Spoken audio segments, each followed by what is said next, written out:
Shalom semuanya, selamat sore ya. Ini kayaknya sore masih. Ini pertama kali kita ibadah lagi di sini ya. Yuhuu. So excited. Karena setelah sekian lama kita kayaknya liburan gitu ya, libur. Ada beberapa yang memang agak sulit untuk hadir di pagi hari. Jadi kita udah mulai lagi sore. Dan semoga ini membuat kita juga lebih excited lagi untuk datang kepada Tuhan gitu ya. Dan malam hari ini saya akan bawakan firman. Tema di bulan ini adalah The Soul of the Earth. Nah judul yang saya ambil adalah Soul. Tapi sebelum itu kita mau doa dulu ya. Bapa di surga, terima kasih pada malam hari ini kami sudah datang berkumpul memuji Tuhan, memuliakan nama-Mu, dan kami haus dan lapar akan Engkau ya Tuhan. Kehadiran-Mu ya Tuhan, hadirat-Mu ya Tuhan, biarlah memuaskan kehidupan kami. Ajar kami, didik kami menjadi bilangan murid-Mu ya Tuhan, sehingga kami bukan hanya ikut-ikutan saja, tetapi kami adalah bilangan murid yang siap diajar, dibentuk, dan menjadi kesenangan akan Engkau ya Tuhan.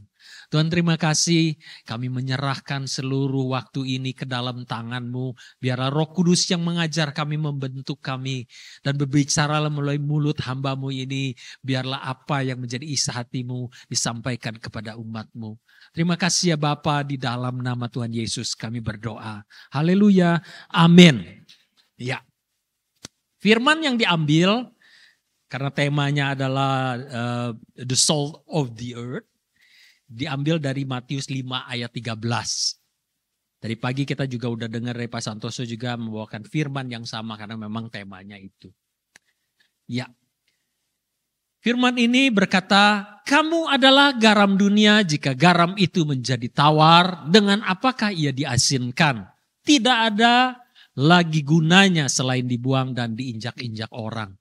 Ini berbicara mengenai apa sih? Saya nggak akan bercerita mengenai garam, tetapi saya ingin bercerita, bukan menceritakan garamnya, tetapi ini berkata mengenai purpose. Kita ini bukan, tadi Pak Arifin juga berkata, bukan harus jadi garam. Kita ini udah jadi garam. Gitu. Jadi kita nggak perlu berdoa, Tuhan jadikan aku garam, jadikan aku terang. Enggak. Kamu adalah garam, kan Tuhan bilang gitu. Kamu adalah garam, berarti kalau udah jadi garam apa belum? Sudah, berarti kita ini garam. Tetapi berfungsikah dia? Kan gitu. Jika garam itu menjadi tawar, berarti kan fungsi garamnya gak berfungsi kan kalau garam itu tawar. Garam itu harus asin. Dan garam itu bukan hanya asin, tetapi garam itu ternyata fungsinya banyak sekali. Selain rasanya yang asin itu membuat masakan jadi sedap, tetapi garam itu juga bisa dipakai untuk disinfektan. Orang sariawan suruh kumur pakai air garam, ya kan? Waktu COVID kita nggak punya cairan untuk kumur itu, kita pakai air garam dan itu efektif. Saya pernah kena COVID itu. Nggak ada cairan untuk disinfektan itu, saya pakai air garam kumur. Dan itu dalam 1-2 hari udah hilang itu gatal di tenggorokan itu. Garam berfungsi sebagai disinfektan juga. Terus waktu dulu masih kecil saya ingat ada orang tukang es dorong. Atau es tong-tong kalau orang Jawa Barat. Tong. Itu es puter ya, es puter. Itu kalau bikin esnya, itu pakai es batu yang dikepruk, dihancurin, kemudian ditaburin garam pasir gitu, garam yang kasar ya, garam kasar. Ternyata garam itu bisa meningkatkan suhu itu atau merendahkan suhu itu lebih rendah, lebih dingin kalau di es. Jadi garam berfungsi juga untuk membuat es itu jadi lebih dingin dan lebih awet. Jadi dia ada banyak sekali fungsi garam ini. Ini dikatakan adalah kalau kamu adalah garam dua, jika garam itu tawar, ini adalah fungsinya, salah satu fungsinya dengan apa dia diasinkan. Kalau fungsinya udah tidak berfungsi, diapain lagi nih? Karena kamu atau kita ini udah jadi garam. Pakai apa lagi supaya jadi garam? Nggak ada cara selain dibuang. Oleh sebab itu kita harus berfungsi. Itu yang disampaikan oleh firman ini. Saya akan mulai dengan salt ini. Salt itu saya ambil singkatannya. Memang di gereja kita qualities itu juga pakai singkatan salt. Tapi saya nggak bahas yang itu sekarang. Karena nanti di KM itu ada pengajaran rock journey. Nah bagi yang udah ikut KM itu akan dapat pelajaran mengenai quality itu. Salt juga singkatannya, tapi malam ini saya nggak akan ngomong itu, nanti itu biar di KM, biar penasaran. Yang belum ikut KM, ikut KM ya. Soalnya kalau nggak dapat itu. Nah salt itu adalah sebuah singkatan. Yang pertama adalah selflessness atau tidak egosentris. Yang pertama itu yang saya catat. Yang kedua adalah authority, ada kuasa. Nah ini agak sama yang salt yang kita punya. Yang ketiga adalah loyalty atau kesetiaan. Yang keempat adalah trustworthy atau dapat dipercaya. Nah kita mulai dari yang pertama dulu.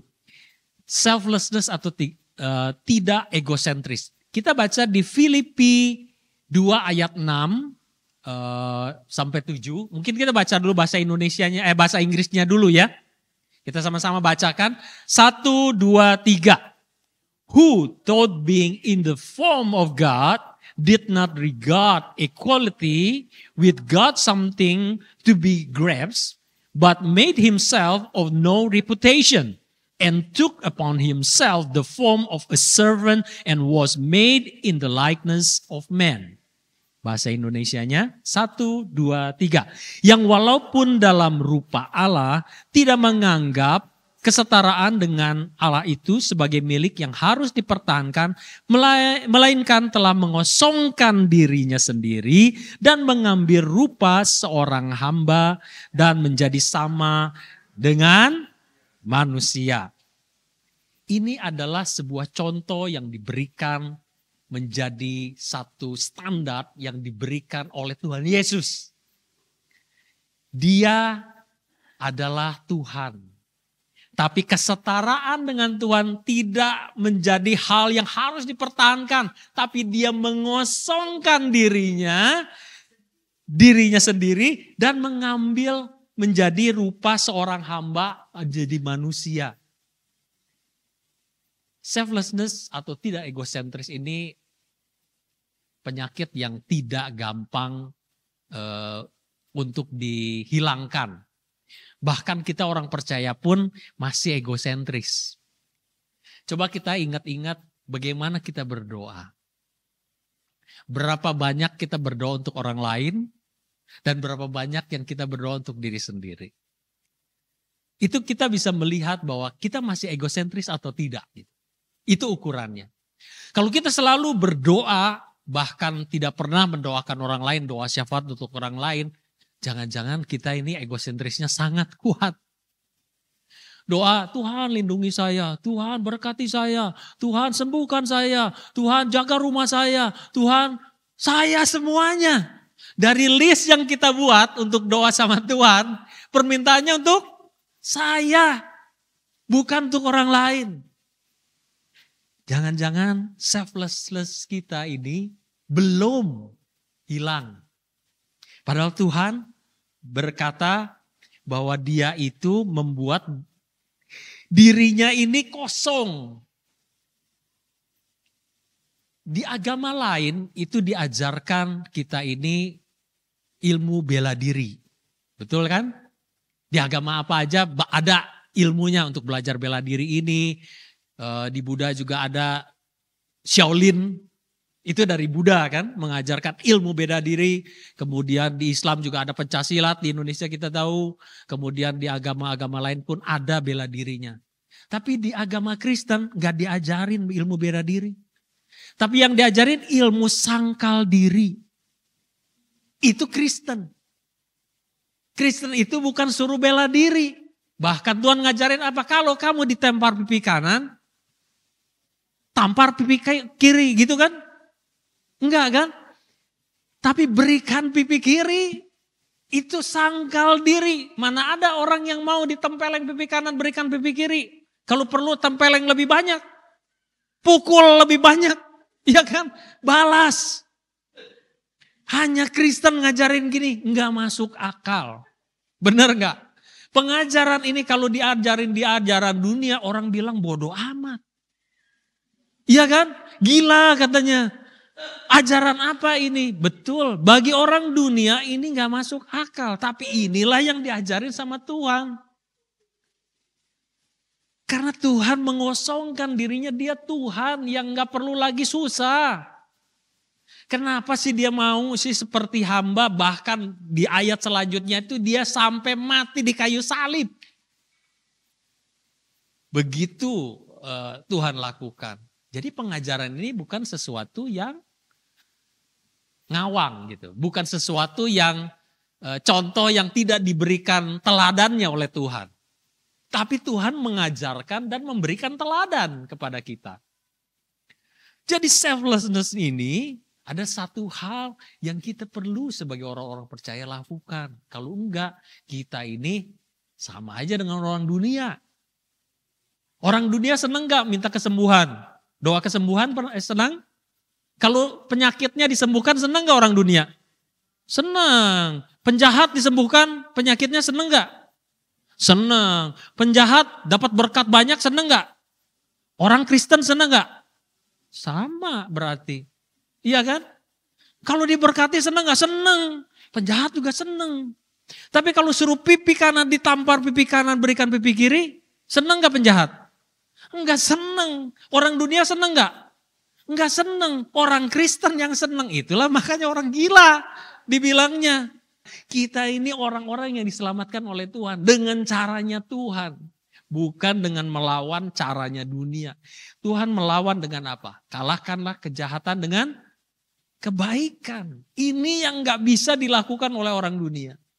Kita pun kalau dulu sebelum diselamatkan oleh Tuhan, kita pun gak bisa lakukan. Gimana sih lakukan orang dijahatin kok masih tetap baik? Daging ini meronta kan? Disakitin, kira-kira kalau kita dimarahin orang, kita bisa senyum? Mungkin senyumnya rada kecut gitu ya.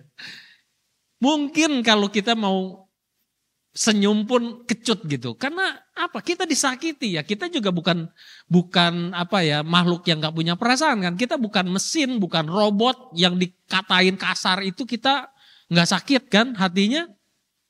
Kita sakit. Tetapi bagaimana kita melakukan firman ini? Yaitu kuncinya adalah sangkal diri. Bukan bela diri. Kristen ngajarin sangkal diri. Banyak orang yang tidak mau lakukan ini karena sangkal diri bukan hal yang mudah. Tapi kita harus belajar.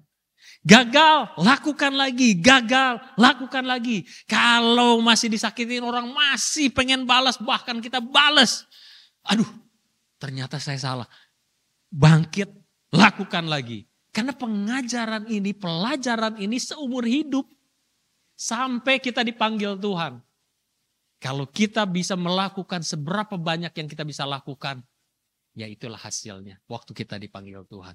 Tapi sebelum itu ujian masih datang, kita lakukan lagi, tetap berbuat baik.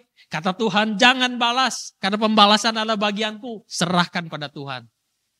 Selflessness ini benar-benar enggak gampang dilakukan. Karena kita menyalipkan daging, sakit dagingnya. Percayalah kalau dipaku tangannya pasti sakit. Saya gak mau coba. Silahkan kalau mau coba di rumah. Paku coba tangannya. Jangankan dipaku. Pakai jarum aja ketucuk aja udah lompat kan gitu. Boro-boro kena paku kan. Kalau kita lihat di nonton mungkin kayaknya gambaran itu tidak terekspresi dengan benar gitu ya. Sakitnya kayak apa? Itu sakit banget itu kan. Tetapi kita hanya melihat di tontonan itu, kita nggak nyampe di hati. Tapi Tuhan lakukan itu benar-benar merasakannya itu di paku itu. Kita akan lanjutkan ke hal yang kedua. Ini adalah jenis-jenis garam.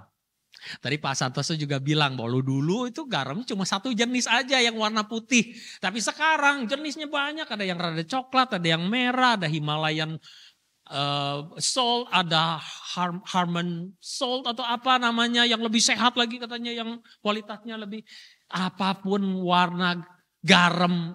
Ini kan banyak garam nih yang kualitasnya bagus-bagus nih di gereja ini walaupun jumlahnya gak banyak.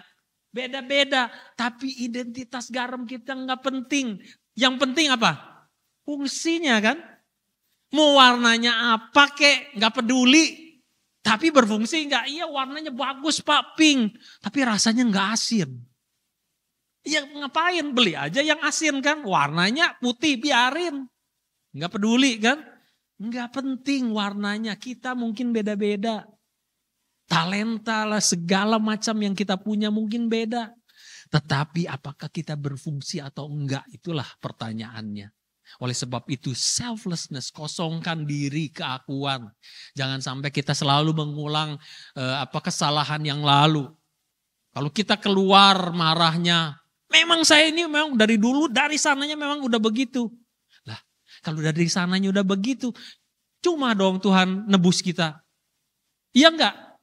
Ya udah begitu aja silahkan kan gitu. Nyampainya kemana kan gitu. Kita ini ditebus. Hidupku bukannya aku lagi. Tapi Yesus dalamku. Kan gitu. Itu kan yang harus muncul. Kalau memang saya dari dulunya begitu, ngapain ditebus? Lelang aja udah sekalian kan gitu.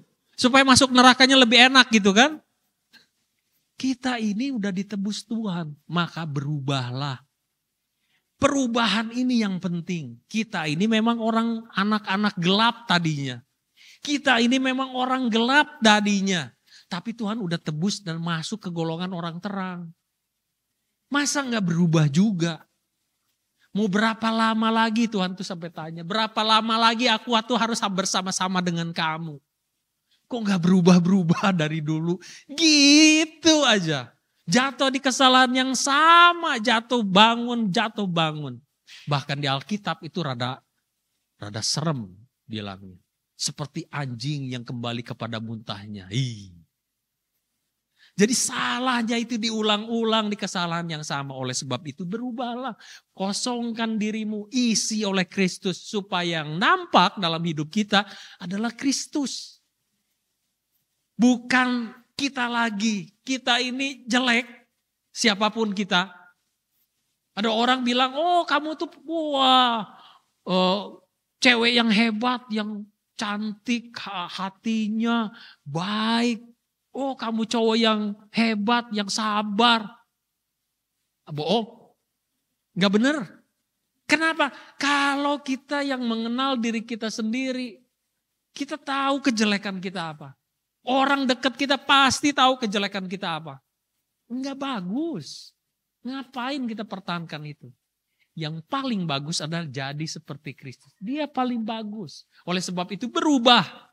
Perubahan ini penting buat kita supaya kita menjadi seperti Kristus. Yang kedua, authority, ada kuasa. Di ayat 2 ayat 10 kita sama-sama baca ya. 1, 2, 3 bahasa Inggrisnya dulu. 1, 2, 3. That at the name of Jesus every knee should bow in heaven and on earth and under the earth.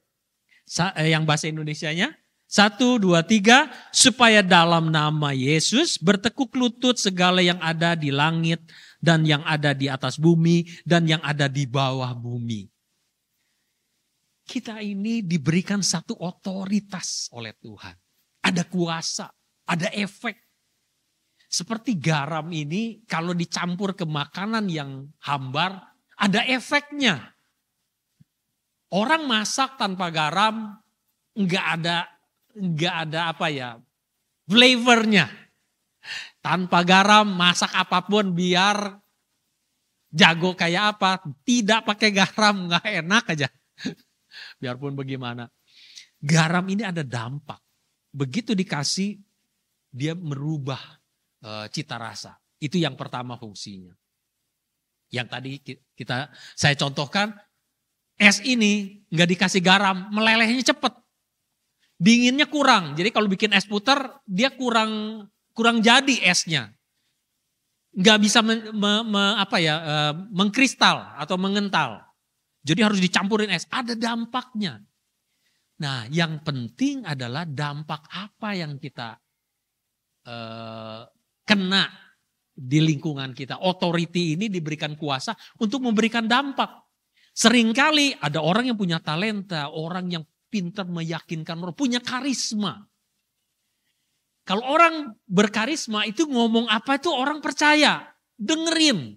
Dan bahkan dikejar sama orang, mau mendengar.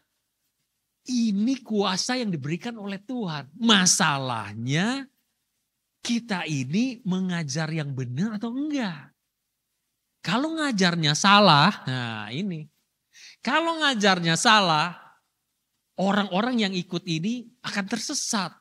Makanya penyesatan yang di akhir zaman ini, itu bukan orang-orang yang punya talenta loh, yang menyesatkan ini. Orang-orang yang gak punya talenta gak bisa. Kenapa? Kalau orang gak punya talenta, orang ngomong itu orang lain gak bisa dengar. Orang lain gak percaya, orang lain gak bisa ikut. Orang yang punya talenta ini yang menyesatkan. Karena apa? Mungkin motivasinya gak benar. Hatinya masih egosentris.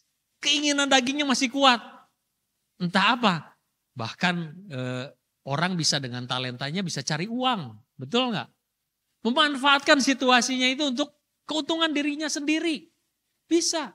Makanya ada dampak, ada kuasa yang diberikan tapi pergunakanlah kuasanya ini dengan cara dan dengan arah yang benar. Berfungsi dengan benar. Yaitu untuk apa? Untuk orang-orang itu mengenal jalan kebenaran supaya diselamatkan.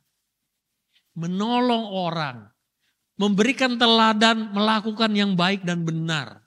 Ini adalah otoristi atau kuasa yang diberikan kepada setiap daripada kita. Itulah garam berfungsi di mana dia harus berfungsi. Menjadi dampak yang baik. Garam itu juga bisa berfungsi salah karena apa? Kalau orangnya udah sakit darah tinggi dikasih garam banyak-banyak.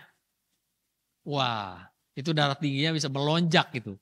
Itu bisa berbahaya, makanya harus difungsikan dengan benar. Yang ketiga, loyalty atau kesetiaan. Kita baca sama-sama ya, Filipi 2 ayat 8. 1, 2, 3. And being found in form as a man, he humbled himself and became obedient to the point of death, even death on the cross. Dalam bahasa Indonesia, dan dalam keadaan sebagai manusia, ia telah merendahkan dirinya dan taat sampai mati, bahkan sampai mati di kayu salib. Demikianlah setianya Tuhan dengan panggilan dan purpose-nya dia. Kesetiaan ini menjadi satu barang langka zaman-zaman ini. Kenapa? Orang lain gak tahan. Banyak orang yang gak tahan. Untuk tetap setia. Ya, banyak contoh yang kita bisa berikan. Jemaat gereja, berapa yang setia? Banyak juga orang yang gak setia.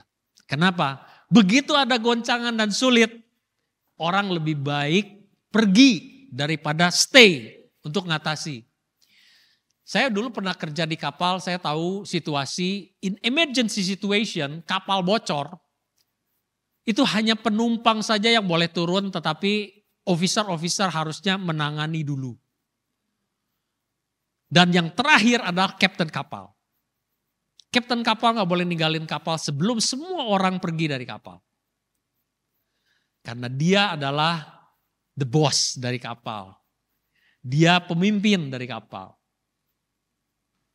Kesetiaan, ada satu peristiwa waktu itu kapal Itali pernah nabrak waktu di selat di Itali, nabrak karang, robek lambungnya, terbalik kapalnya, terbalik. Banyak penumpang yang masih tinggal di bawah dan meninggal. Tapi kapal kaptennya udah cabut duluan dan itu kena hukuman berat. hukuman berat. Kita ini jangan sampai memperlakukan rumah tempat tinggal yang kita anggap rumah sebagai tempat kos-kosan. Seringkali kita menganggap itu sebagai satu kos-kosan yang udah nggak asik lagi di sana, kita pergi aja cari kos lain. Kita nggak kemanapun kita pergi, kita nggak punya mental yang menempatkan satu gereja sebagai rumah. Kita akan pergi kos terus, nggak akan pernah punya rumah. Kenapa? Karena rumah itu pasti ada bocornya. Rumah itu pasti ada rusaknya. Rumah itu pasti ada harus diperbaiki ini dan itu. Nggak ada rumah itu dipakai selama-lamanya bagus terus, nggak ada bocor, nggak ada apa, nggak ada masalah. Rumah mana? Nggak ada. Oleh sebab itu orang yang setia mengerti ini, dia akan stay. Kenapa? Karena dia tahu ini perlu perbaikan dan saya mau memberikan diri untuk melakukan itu karena ini rumah saya. Inilah bentuk setia. Ikut Tuhan juga sama. Banyak orang gak setia sampai akhir. Ditinggalin Tuhan gara-gara apa? Gara-gara ngambek sama Tuhan. Doanya gak dijawab. Berapa sih doa yang gak dijawab? Dan berapa doa yang sudah dijawab? Kalau kita boleh tanya. Banyakan orang menghitung yang tidak dijawabnya terakhir. Dan terus tinggalkan Tuhan karena marah.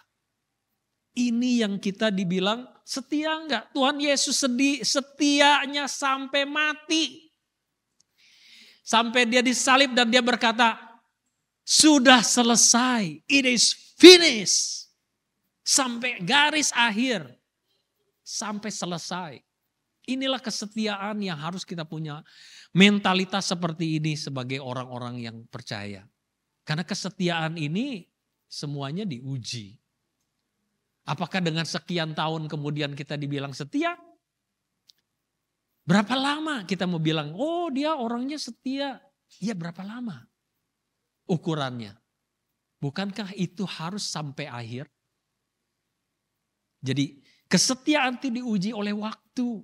Kesetiaan diuji oleh goncangan. Gak ada orang yang setia kalau ya pasangan juga sama kan.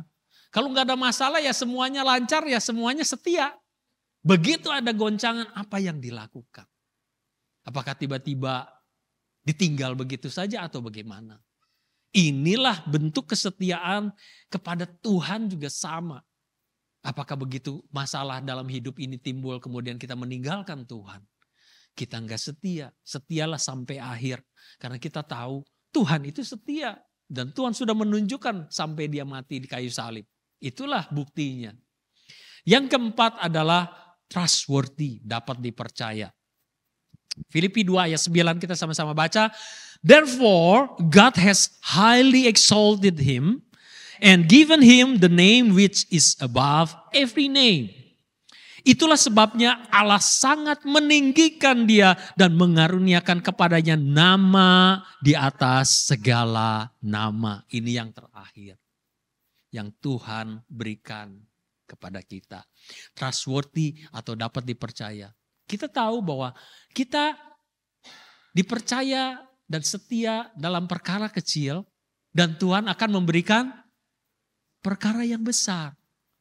Kita dalam keseharian kita trustworthy atau enggak? Orang yang bisa dipercaya atau enggak? Ataukah ngomong kita enggak bisa dipercaya? Suka bohong. Bohong adalah the simple thing but is the very dangerous thing. Karena hal yang kecil ini yang membuat kita kesandung. Jangan biasakan kita ngomong untuk selamat sebentar aja. Tapi itu seperti bola salju, bohong itu. Pertamanya kecil gelindingnya, oh untuk selamat aja. Tapi lama-kelamaan bohong yang satu harus ditutupi oleh kebohongan berikutnya. Ditutupi kebohongan berikutnya, lama-lama bohong itu makin besar. Bola salju itu makin bergelinding, makin besar. Dan akhirnya kita udah gak bisa lagi bohong, karena apa? Kita lupa. Bohong yang mana kita mau tutupin udah gak tahu lagi mana yang benar, mana yang bohong. Saking kita bohong sama orang lain terlalu banyak. Kita sendiri udah lupa bohongnya yang mana. Pada saatnya nanti kita akan tahu bahwa bohong itu menjadi satu celaka besar buat diri kita sendiri. Kenapa? Kita sendiri akhirnya nggak tahu kita ini benar apa enggak ya. Hati kita udah nggak ada lagi rasa pada waktu kita bohong. Kita udah nggak tahu lagi benar dan salah. Oleh sebab itu, trustworthy ini adalah hal yang terakhir, the last but not least. Bukan yang paling sedikit atau yang paling tidak penting. Dapat dipercaya, hari-hari ini juga susah dicari orang yang dapat dipercaya ini. Oleh sebab itu Tuhan menunjukkan bahwa setia sampai akhir ini.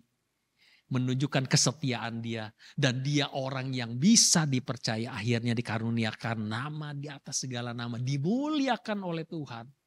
Kalau kita mau dimuliakan oleh Tuhan, kita harus trustworthy. Kita harus dapat dipercaya. Hati kita harus benar. Hati kita harus punya kesetiaan sama Tuhan dan apa yang kita percaya. Dan kita harus melakukannya terus menerus. Ini bukan ujian yang sekali kemudian lulus dan selesai. Enggak. Pelajaran ini adalah pelajaran seumur hidup. Kalau kita pernah dites dulu tentang kesetiaan, mungkin akan ada tes selanjutnya yang situasinya berbeda mengenai kesetiaan. Mungkin kita pernah lulus, orang ini kita pernah lulus tes, bisa dipercaya. Berikutnya akan ada lagi tes, luluskah kita? Mungkin dengan situasi yang berbeda. Mungkin dulu kelasnya masih SD, nah sekarang udah SMP, ada ujian bisa dipercaya kelas SMP. Atau mungkin bahkan nanti kelas SMA atau bahkan yang lebih tinggi lagi. Jadi pengajaran ini terus kita harus ulang-ulang. Supaya apa? Supaya kita terbentuk karakter Kristus. Ini yang paling penting supaya kita punya karakter seperti Kristus. Kita ini adalah orang berdosa yang bisa jatuh bangun di kesalahan. Kita masih bisa bikin dosa enggak? Bisa. Pendeta juga manusia bisa bikin dosa. Enggak ada yang imun terhadap dosa. Tetapi yang penting kita adalah anak-anak pilihan Tuhan yang mau berubah. Pertobatan itu enggak sekali. Pertobatan itu harus kita ulang. Kalau kita masih bersalah, kita bertobat. Turning over. Putar balik. U-turn. Putar balik ke jalan yang benar. Ada satu ayat dikatakan gini. Mazmur ya, kita baca sama-sama. He that goes forth and weeps, bearing precious seed, shall doubtless come again with rejoicing, bringing his sheaves with him. Orang yang berjalan maju dengan menangis sambil menabur benih, pasti pulang dengan sorak-sorai sambil membawa berkas-berkasnya. Ini dikatakan pasti. Orang yang berjalan maju. Terus kita kalau berjalan, kita jangan stop. Maju terus dalam Tuhan. Biarpun sedikit, maju terus. Aduh capek Tuhan. Jangan stop, maju. Biarpun sedikit, maju. Jangan stop. Karena kalau enggak, kita akan ditarik oleh dunia, turun lagi. Kita ini seperti berjalan di tangga jalan yang sedang turun. Dunia tarik kita turun. Kita harus jalan terus maju. Walaupun selangkah tetap maju. Supaya kita tetap naik. Kalau bisa lebih cepat naiknya. Supaya kita nyampe di puncaknya. Kalau kita stop, tahu tangga berjalan kalau lagi turun. Kita kalau stop, nyampe kemana? Ke bawah kan. Ditarik oleh dunia ini turun. Karena dunia itu sedang menarik kita supaya ikut masuk ke tempatnya Lucifer. Ditawarin segala. Kamu mau kekayaan? Nah, ditawarin. Kamu mau tahta? Kamu mau apa? Harta? Ditawarin semua oleh dunia ini. Kenikmatan ditawarin. Kalau kita gak berjalan terus naik lebih tinggi bersama Tuhan, kita gak nyampe ke sana. Kita ditarik turun terus. Orang yang berjalan maju dengan menangis gak gampang. Kenapa sampai menangis? Dia naburnya itu bukan dengan, wah kalau kita kelebihan apa kita nabur sedikit. Nggak pakai nangis. Kita senyum-senyum naburnya juga. Tapi kalau kita nggak punya, Kita harus nabur, inilah korban. Siapa yang pernah lihat kambing atau domba yang disembelih dia tertawa? Enggak ada. Saya pernah lihat ke Pejagalan, dulu rumah saya dekat dengan Pejagalan tapi sekarang udah enggak ada. Waktu itu mami saya suruh beli daging sapi supaya seger, beli Pejagalan aja. Iya, saya pergi ke sana. Saya masuk, saya mau beli daging sapi ceritanya. Saya melihat seekor sapi sedang mau disembelih. Dia nangis, enggak tertawa terbahak-bahak gitu. Enggak. Dia nangis, keluar air mata. Dia nangis, sapi loh. Nangis dia. Waktu itu saya balik lagi ke rumah. Mam, gak usah bikin sup deh, gak usah. Gak jadi makan daging sapi, gak usah. Itu gak gampang. Mau dijadiin korban, dipotong, gak gampang. Itu nangis, hewan pun nangis. Kalau kita namanya korban itu sakit. Waktu Abraham disuruh korbankan Ishak, itu dia nggak dengan senyum. Kalau kita baca firmannya kayaknya gampang, oh ya nanti aku pergi ke sana, nanti aku balik lagi. Enggak gitu situasinya. Coba yang kita punya anak. Ada anaknya berapa? Saya punya anak 2. Kalau Tuhan suruh pilih salah satu korbankan untuk saya. Bisa kita pilih? Enggak bisa. Ini hatinya enggak seperti dia. Makanya dia dibilang Bapak orang beriman. Saya bukan. Mungkin saya cicitnya dah. Enggak bisa, imannya enggak sebesar itu. Suruh korbankan anak biarpun anaknya belerot. Istri saya bersaudara ada 9. Saya pikir saya satu bersaudara itu 6 orang udah banyak. Istri saya 9, waduh lebih banyak lagi. Ada satu kakaknya diambil sama tantenya. Bapak mamanya dengan enak mau kasih gitu? Enggak. Walaupun anaknya banyak 9, ya kasih aja kan dia gak punya anak, kamu banyak anaknya. Enggak bisa gitu, bener gak? Ini anak tetap anak biarpun anaknya belerot 9. Enggak bisa dikasih begitu aja. Sambil nangis itu korban, enggak gampang. Nabur tetap melakukan kebaikan, melakukan kebenaran. Enggak gampang. Disakitin orang tetap berbuat baik. Disalahin orang tetap enggak balas. Enggak gampang, daging nangis. Tapi tetap kita melakukannya. Orang yang berjalan maju dengan menangis sambil menabur benih. Benih apa? Benih kebaikan, benih firman yang kita tahu. Melakukan ini, menabur.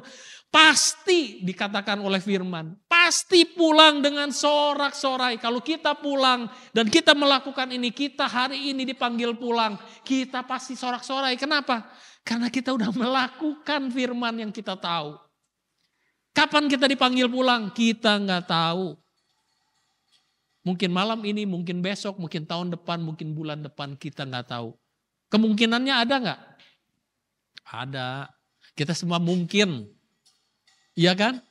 Nggak ada orang yang tidak mungkin mati. Nggak. Semua mungkin. Tapi pasti dengan sorak-sorai pulangnya. Nggak ada beban. Kenapa? Karena kita melakukan apa yang kita tahu. Sambil membawa berkas-berkatnya. Semua apa yang dijanjikan oleh Tuhan. Dimuliakan oleh Tuhan. Mahkota kehidupan. Semuanya diberikan kepada kita. Kalau kita berani melakukan apa yang kita tahu. Amin. Bapak Ibu. Saya mengajak supaya kita punya karakternya Kristus ini. 4 hal salt ini. Yang pertama apa? Kita balik lagi, kita lihat dulu. Supaya nggak lupa. Selflessness. Yang kedua, authority. Kita diberikan kuasa. Yang ketiga, loyalty. Yang keempat, trustworthy. Mari kita sama-sama melakukan apa yang kita pelajari supaya semuanya ini membuat kita berubah, punya karakter Kristus. Mari kita berdoa.